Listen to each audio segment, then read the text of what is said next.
Hello what's everyone and आप सभी को नमस्ते। If you plan to coming to Canada on study visa, work permit, या आप विद एलएमआई पे आ रहे हो या विदाउट एलएमआई पे आ रहे हो या पीआर पे आ रहे हो, अगर आपका मेन मोटिव पीआर है तो वीडियो को ज़रूर देखना। अगर आप स्टडी परमिट पे आ रहे हो, डजेंट मैटर आप 12th के बाद आ रहे हो, ग्रेजुएशन के बाद आ रहे हो या मास्टर्स के बाद आ रहे हो, कोई भी कोर्स ले रहे हो, डिप्लोमा सर्टिफिकेट 1+1 मास्टर कोर्स, कोई प्रोफेशनल कोर्स ले रहे हो, this video will be very helpful for you.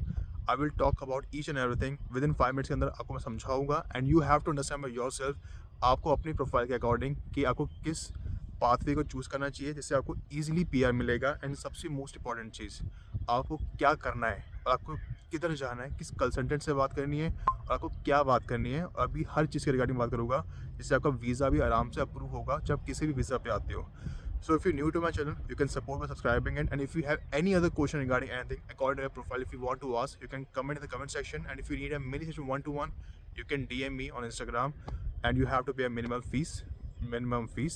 So बात करते हैं स्टडी वीज़ा के रिगार्डिंग। फर्स्ट ऑफ ऑल देखो यार, I will tell you very frankly, अगर आप स्टडी वीज़ा पे आ रहे हो तो प्राइवेट कॉलेजेस को भूल जाओ। दूसरी इंपॉर्टेंट चीज़, अपनी तरफ से रिसर्च करो, दिमाग लगाओ, चेक करो, ये चेक करो आपके लिए कौन सा प्रोविंस बेटर है, कौन सा कोर्स आपको ऑप्ट करना है, किस चीज़ की डिमांड है, मैं बताऊंगा, लेकिन आपको अपनी तरफ से रिसर्च करना है। अगर आप स्टडी वीज़ा पे आ रहे हो तो इन 3 कैटेगरीज को ही चूज़ करना। डजेंट मैटर आप आफ्टर 12th के बाद आ रहे हो, ग्रेजुएशन के बाद आ रहे हो, मास्टर्स के बाद आ रहे हो, अगर आपका मेन मोटिव पीआर भी है तो। अगर पीआर नहीं है, सिर्फ पढ़ाई करनी है, सिर्फ वर्क करना है, देन डजेंट मैटर आप कहीं भी जाओ, किसी प्रोविंस में जाओ, किसी भी सिटी में जाओ, कोई फ़र्क नहीं पड़ता। अगर आपका एक मकसद पीआर भी है, then you have to choose this 3 categories. या तो आप अटलांटिक प्रोविंस में जाना, अटलांटिक प्रोविंस में 1+1 का कोर्स लो या 2 ईयर कोर्स लो, कोई भी कोर्स ले तो it should be minimum 2 years. अगर आप 2 ईयर का कोर्स करते हो किसी भी अटलांटिक प्रोविंस में, चाहे वो न्यू ब्रंसविक हो, Nova Scotia, Newfoundland, Labrador और प्रिंस एडवर्ड आइलैंड हो, you are eligible to file into the PNP, आप प्रोविंशियल नॉमिनेशन प्रोग्राम के अंदर आप फाइल कर सकते हो विद जीरो एक्सपीरियंस। ये होगी पहली चीज़। दूसरी चीज़, you have to choose the Yukon province. ऐसे प्रोविंस को चूज़ करना है जहाँ पे पीआर के पाथवे बहुत ईजी है, जहाँ पे पीआर का जो पीआर की पॉसिबिलिटी है वो 99.9% है, श्योरिटी है। यूकॉन प्रोविंस में पीआर बहुत आराम से मिलता है। अगर आपकी प्रोफाइल, आपने मास्टर्स भी किया हुआ, आपने ग्रेजुएशन भी किया, के बाद 2-3 साल का एक्सपीरियंस पे, तब भी आप 1 ईयर का एक्सपीरियंस ले सकते हो। But for the safer side I would से चूज़ 2 ईयर कोर्स। कोई भी डिप्लोमा लेते हो, सर्टिफिकेट लेते हो, कोई भी कोर्स लेते हो या कोई ग्रेजुएशन भी करते हो, मिनिमम 2 साल का होना चाहिए for the safer side. And अगर आपको 100% श्योरिटी के साथ आपको पीआर चाहिए, देन आपको कोई भी कॉलेज या यूनिवर्सिटी के अंदर एडमिशन लेना है and it should be 2 years, minimum 2 years.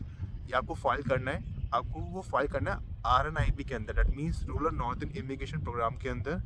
अगर आप रूरल नॉर्थन इमिग्रेशन प्रोग्राम में 11 सिटीज़ आती है, इन 11 सिटीज़ में जो भी आपको स्क्रीन पे शो हो रही है, किसी भी पब्लिक कॉलेज में, पब्लिक यूनिवर्सिटी के अंदर आप एडमिशन लेते हो 2 ईयर्स का, नॉट 1+1, नो 1 ईयर।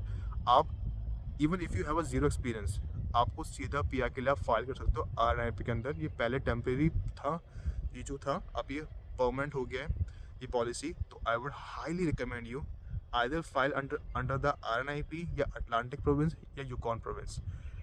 दूसरी मोस्ट इंपॉर्टेंट चीज़, अगर आप वर्क परमिट पे आ रहे हो, इट मीन्स कि आपको लगता है कि मेरी प्रोफाइल ठीक ठाक है, मैंने ग्रेजुएशन के बाद आ रहा हूँ, मास्टर्स के बाद आ रहा हूँ, मेरे पास 2-3 साल का एक्सपीरियंस भी है और मुझे LMI पे आना है और मुझे LMI के बाद पीआर चाहिए, तो I would highly recommend you कि ऐसे ही प्रोविंस को चूज़ करना। अभी पीआर के पॉसिबिलिटी ईजी है। Ontario, British Columbia, Quebec province को भूल जाओ, यहाँ पे आपको पीआर आराम से नहीं मिलेगा। तभी मिलेगा जब आप मेडिकल फील्ड में हो, हेल्थ केयर फील्ड में हो, IT फील्ड में हो या आप स्किल बेस्ड फील्ड में हो, लेकिन उसमें भी कोई गारंटी नहीं है। इट्स ऑल डिपेंड आपकी प्रोफाइल, आपका कितना स्कोर बन रहा है एक्सप्रेस एंट्री में और OINP के अंदर, मींस पर्टिकुलर प्रोविंस के अंदर, PNP के अंदर। But I would recommend you कि इन 3 प्रोविंस को भूल जाओ अगर आप LMI पे आ रहे हो। कोई कंसल्टेंट एजेंट आपको ये बोल ले कि आप LMI पे आओ, हम आपको पीआर भी दिलवाएंगे, नहीं दिलवा सकता अनटिल एंड अनलेस अगर आपका स्कोर नहीं बनता एक्सप्रेस एंट्री के अंदर और PNP के अंदर।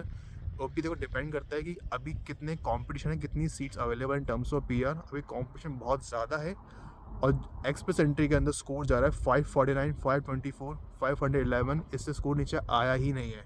तो I would highly recommend you, अगर आपका पीआर को लेना है तो avoid this 3 province, otherwise it's totally up to you आपको किस प्रोविंस में जाना है। एंड सबसे मोस्ट इंपॉर्टेंट चीज़ स्टडी वीज़ा के रिगार्डिंग, अगर आप स्टडी वीज़ा पे आ रहे हो तो ऐसे कोर्स को चूज़ करना जिसकी डिमांड हो, जिसकी वैल्यू, जो को हेल्प करे इन टर्म्स ऑफ उस पर्टिकुलर प्रोविंस की पीएनपी के अंदर, प्रोविंशियल नॉमिनेशन प्रोग्राम के अंदर। एंड जब आपको और कोई भी कोर्स लेते हो तो क्रेडिट वाला कोर्स लेना, नॉन क्रेडिट कोर्स मत लेना। One of the most important चीज़ ये याद रखना कि अगर आप एलएमआई पे आ रहे हो तो एलएमआई 28 फरवरी 2025 तक ही वैलिड है। आप उससे पहले ही एलएमआई के लिए अप्लाई कर सकते हो, उसके बाद आप अप्लाई नहीं कर सकते हो। उसके बाद कैनेडियन गवर्नमेंट आईआरसीसी आगे एक्सटेंड करती है पॉलिसी को, नहीं करती है, it's totally up to them. अभी तक कोई कंफर्मेशन नहीं है, लेकिन अब से 28 फरवरी 2025 तक वैलिड है।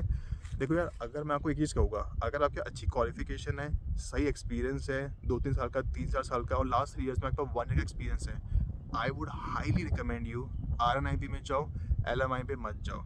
एलएमआई पे कोई गारंटी नहीं होती, रिमेंबर दिस। आप स्टडी वीज़ा पे आ रहे हो तो ऐसे कोर्स को चूज़ करना जैसे आपको मैंने पहले कहा, जिसकी डिमांड हो, स्टेम रिलेटेड कोर्स हो, आईटी रिलेटेड कोर्स हो, सिविल इंजीनियर हो, हेल्थ केयर हो, मेडिकल हो, स्किल बेस्ड कोर्स हो। इनकी डिमांड है, आपको हेल्प करते हैं इन टर्म्स ऑफ पीआर में भी, आपको पॉइंट्स में भी आपको हेल्प करते हैं। अदरवाइज कोई बेनिफिट नहीं होगा। एक प्रोविंस में पढ़ोगे, दूसरे प्रोविंस में मूव होगे, पीआर के रिगार्डिंग वहाँ पे एक्सपीरियंस गेन करोगे 1 ईयर का। It's just a waste of time. It's not easy to get a PR right now. And remember one thing, doesn't matter आपकी क्या कोई भी प्रोफाइल है, learn skills as much as you can. ये आपको help करेगा personally भी, professionally भी। And remember one thing, Canada में अपॉर्चुनिटीज जॉब्स नहीं है। अगर आपको लगे कि कनाडा में बहुत सारी अपॉर्चुनिटीज़ है, बहुत सारी जॉब है, तो एक तरह का भ्रम है, कुछ नहीं है। अपॉर्चुनिटी जॉब तभी मिलेगी जब आपके पास रेफरेंस कॉन्टैक्ट होगे, आप मल्टी टैलेंटेड होगे, और आप जिस प्रोफाइल में होगे उसकी डिमांड है या नहीं है। ये भी डिपेंड करता है कि आप किस प्रोविंस में हो, आप किस लोकेशन में रहते हो। देखो, पैसे कमाने के तरीके बहुत सारे हैं। मैं आपको एक ही चीज़ कहूँगा, पैसा यहाँ पे बिजनेस में है, जॉब में नहीं है। जॉब में बिल्कुल भी पैसा नहीं है, और जितना भी पैसा कमाओगे वो मैक्सिमम आपका पैसा है 30-40% आपका टैक्स में ही निकल जाएगा। सो नॉट ईजी कि आप अर्न कर पाओ, आपकी लाइफ यहाँ पे बहुत अच्छी हो, क्वालिटी ऑफ लाइफ हो। It's not easy till 2026 I would से। उसके बाद क्या होता है, नो आइडिया। बट येस, अगर आप आ रहे हो तो be multi talented, learn skills जितने सीख सकते हो। कोई भी स्किल्स हो, चाहे बार्बर के रिगार्डिंग हो, हेयर एक्सटेंशन के रिगार्डिंग हो, प्लम्बर हो, मैकेनिक हो, डिजाइनिंग हो, ग्राफिक डिजाइनिंग हो, फ्रेंच लैंग्वेज जरूर सीख के आना। It will help you in terms of part time job, full time jobs. Even आप फ्रीलांसिंग भी पढ़ा सकते हो, और आपको फ्रेंच लैंग्वेज आपको हेल्प भी करती है इन टर्म्स ऑफ पीआर। देखो, जितना ज़्यादा सीखोगे उतना आपके लिए बेनिफिशियल होगा, otherwise just a waste of time. And most important चीज़, देखो ये बहुत सारे ऐसा होता है, लाइक ओंटारियो प्रोविंस में कई सारे कॉलेज, कई सारी यूनिवर्सिटी में बच्चों ने ऐसा किया था, उन्होंने रिफ्यूजी स्टेटस अप्लाई किया था क्योंकि उन्हें पता था कि हमारा यहाँ पे नहीं होगा, पीआर नहीं होगा। तो स्टडी वीज़ा पे आए थे, और उसने उनके बाद स्टडी वीज़ा के बाद उन्हें रिफ्यूजी स्टेटस अप्लाई किया था। ये खासकर वो कॉलेज है जो सैनिका कॉलेज है, नियाग्रा है, नियाग्रा कॉलेज है, कॉन्स्टर कॉलेज है, नॉर्थ पी कॉलेज है, लैम्पटन कॉलेज है। कई बच्चों ने अप्लाई किया था, इवन टोरंटो यूनिवर्सिटी के अंदर भी बच्चों ने अप्लाई किया था, रिफ्यूजी स्टेटस अप्लाई किया था, साइलम सीकर के लिए अप्लाई किया था। आफ्टर कंप्लीटिंग स्टडी, जब उनको लगा कि स्टडी करी है, वर्क परमिट पे आ गए, उनको लगा कि हमारा पीआर नहीं होगा, या इवन आफ्टर स्टडी के बीच में भी अगर आप ये चीज़ करते हो, आई वुड से कभी मत करना। अगर ये करते हो, मैं कह रहा हूँ 99.9% चांसेस है कि आपका जो साइलम सीकर का जो फाइल है वो डिसअप्रूव होगी, अप्रूव नहीं होगी। अगर अप्रूव हो भी जाए तो पॉसिबिलिटी बहुत कम है इन टर्म्स ऑफ पीआर। अगर आप किसी लॉयर के पास जाओगे, किसी इमिग्रेशन कंसल्टेंट एजेंट के पास जाओगे, वो आपको यही बोलेगा, कोई टेंशन की बात नहीं है, मैं आपकी हेल्प करूँगा। देखो, उन्हें घंटा फ़र्क नहीं पड़ता, वो आपसे पैसे लेंगे, जितने मर्जी पैसे चार्ज करेंगे। कोई गारंटी नहीं है, कोई गारंटी नहीं है, कोई श्योरिटी भी नहीं है, नहीं मिलता। आप क्या प्रूव करोगे? आप अपनी होम कंट्री से आए हो, स्टडी वीज़ा पे आए हो, आपने पुलिस वेरिफिकेशन, मेडिकल आपने करवाया हुआ है, हर एक चीज़ करवा के आते हो। उसके बाद कोई, अगर आप यहाँ पे साइलेंस सीकर के लिए आप लगाते हो, आप उनको क्या बोलोगे कि मुझे मेरी होम कंट्री में यहाँ पे डेंजर है, मेरे को मेरी जान का खतरा है? क्या रीज़न दोगे? 99.9% चांसेस है कि डिसअप्रूव होगा, नहीं अप्रूव होगा। और ये 4000% इंक्रीज़ हो गया है जो इंटरनेशनल स्टूडेंट्स फाइल कर रहे हैं for the asylum seeker. It's just a waste of money. Immigration consultant, agent, lawyer, उन्हें घंटा फ़र्क नहीं पड़ता, वो आपसे पैसे लेंगे, उन्हें कोई फ़र्क नहीं पड़ता आप जी रहे हो, मर रहे हो, क्या हो रहा है, क्या नहीं कर रहे हो। और एक चीज़ याद रखना, अगर आप साइलम सीकर के लिए फ़ाइल करते हो, आफ्टर स्टडी वीज़ा पे आते हो या वर्क परमिट पे आते हो, तो रिमेंबर वन थिंग, आप अपनी होम कंट्री नहीं जा सकते जब तक आपका केस चल रहा है कनाडा के अंदर। आप 2-3 साल तक अपनी होम कंट्री नहीं जा सकते। आप कैसे, क्या मुंह दिखा के जाओगे कि आपने तो ये बोला हुआ है कि मेरे को तो उस अपनी होम कंट्री से डेंजर है, मेरे को जान का खतरा है। So I would say it's just a waste of money, it's just a wrong step.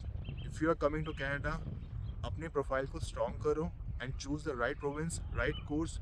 अगर आपकी प्रोफाइल अच्छी है, go to the RNIP, don't choose LMIA। First give priority to RNIP then LMIA। अगर आपको लगे कि मेरी एज ज़्यादा हो गई है, मुझे लग रहा है कि मेरे को नहीं बेनिफिट होगा, then move to study visa, but choose the right province. Avoid Ontario, Quebec and British Columbia province. यहाँ पे आपको एडमिशन मिल सकता है, लेकिन अभी आपको PR नहीं मिल सकता। अगर आपको लगे कि मैं यहाँ पे एडमिशन ले लूँगा और कहीं और प्रोविंस से मूव हो जाऊँगा, getting a work right now it's very hard, very hard. आपको पैसे खिलाने पड़ेंगे तभी पॉसिबिलिटी है।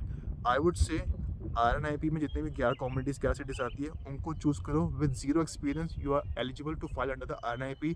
आराम से PR मिलेगा। या अटलांटिक प्रोविंस में 4 प्रोविंस आती है, वहाँ पे स्टडी करो 2 इयर्स की, आराम से PR मिलेगा। यूकॉन प्रोविंस जाओ, इन 3 कैटेगरीज में जाओगे, आपको आराम से PR मिलेगा। Otherwise just a waste of time, waste of money, और कोई बेनिफिट नहीं है। यहाँ की पढ़ाई कोई 30 खान नहीं है।